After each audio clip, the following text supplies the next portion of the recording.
Hello and welcome to Bearded Reviews, where I'll be bringing you games you may not have heard of or want to know a little bit more about before you buy.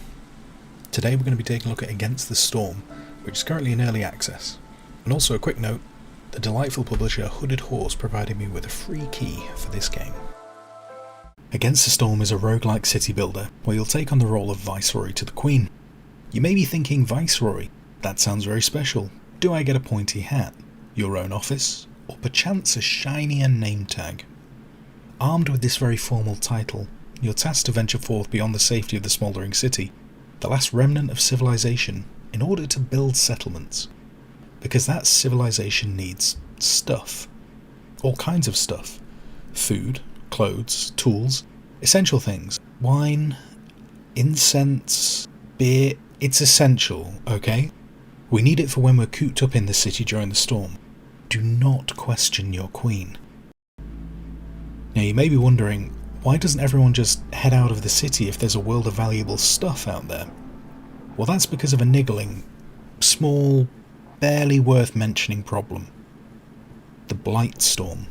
I'll stop you right there, you hardy earth-based human with your naive, it's a storm, a bit of wind, a smidge of rain, what's the worst it could be? Surely if I just build a big strong house out in the wild, I'll be fine. The Blightstorm is rather unlike any storm you've encountered before, for it is so strong and violent.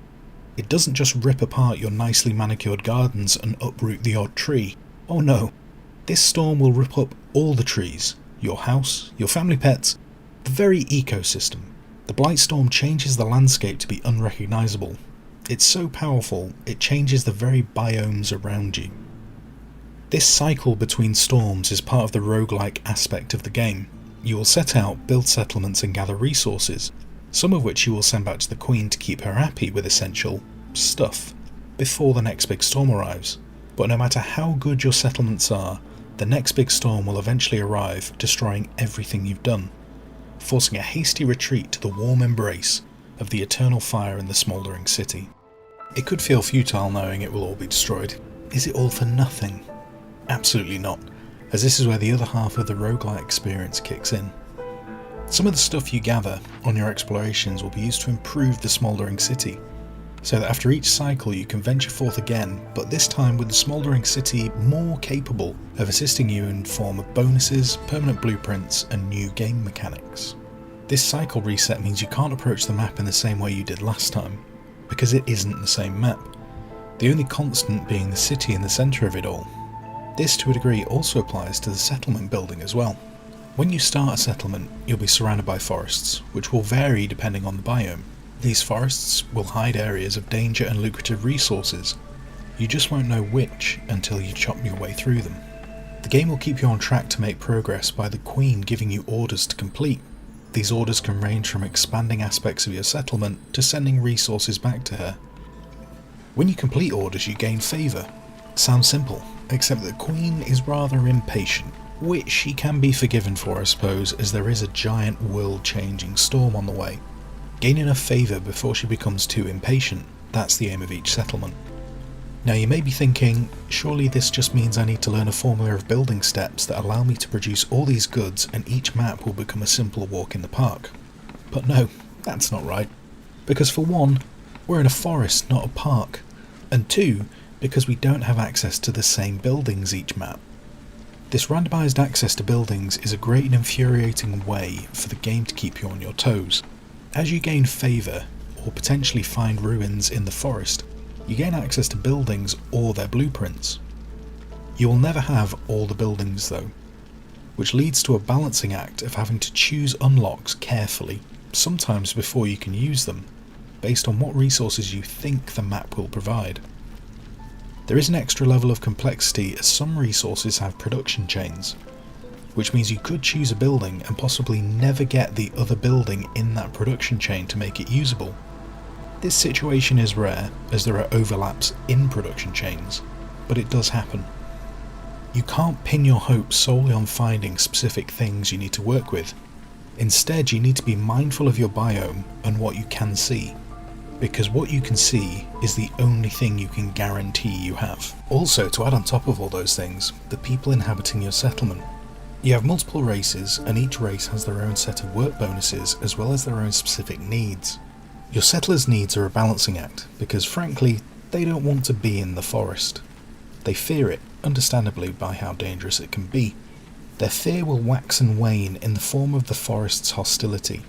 Depending on how aggressively you chop down trees around them, what secrets you uncover in the glades, or simply how long you spend on a particular map gathering stuff, your settlers will slowly lose that excitement of heading into the unknown for treasure and realise that going back to the city, which is nice, warm and safe, is the preferable option. You also won't get all the races on a map, meaning you have to alter your strategy not just on available buildings, but also on available people. I really like the visuals of this game. The aesthetics of a rainpunk world really draws you into this dark fantasy setting, and achieves the great balance between looking busy and alive while also still being able to look at a map and work out what is going on and what the objects are. The UI can be a little bit daunting at first. There is a lot of information available, but as you play more, you start to learn what you need to check constantly, regularly, or what simply needs checking when you're trying to work out a problem.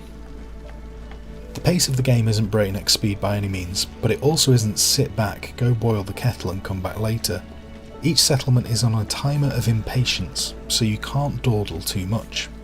However, when you do complete a map, you will have the option to go back to the settlement if you want to enjoy it for a little bit longer, without the Queen's people staring over your shoulder. This game is really easy to pick up the basics. The order system will keep you focused on what you should be working towards, and there is plenty of on-screen information for you to work out what you have and what you need. In terms of mastering the game though, that'll take a little bit more time.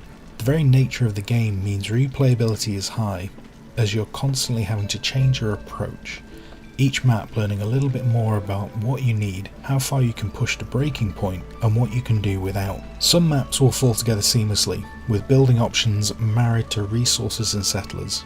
Other maps, however, will leave you cursing your last blueprint unlock and constantly eyeing the Queen's rising impatience meter. Overall, if you like city builders, 100% get this on your Steam wishlist. I'd go as far to say bypass that altogether and just get it straight into your library pronto. The game is still in early access, but this is a benefit. You have a fully functional game right now. So the EA tag just means you've got more content to look forward to on the horizon while you explore what's already here. You can find Against the Storm over on Steam, developed by Eremite Games and published by Hooded Horse, who were kind enough to provide me with a key for the game. I've been Bearded Squire. For more game reviews, please drop a like and subscribe, and to be extra awesome, please drop a comment on what you think of the game, what you think I've missed from this video, or games you'd like me to review in the future. Thanks for watching. Whatever you choose to do with the rest of your day, I hope you have a fantastic time. And until I next see you, until then, goodbye.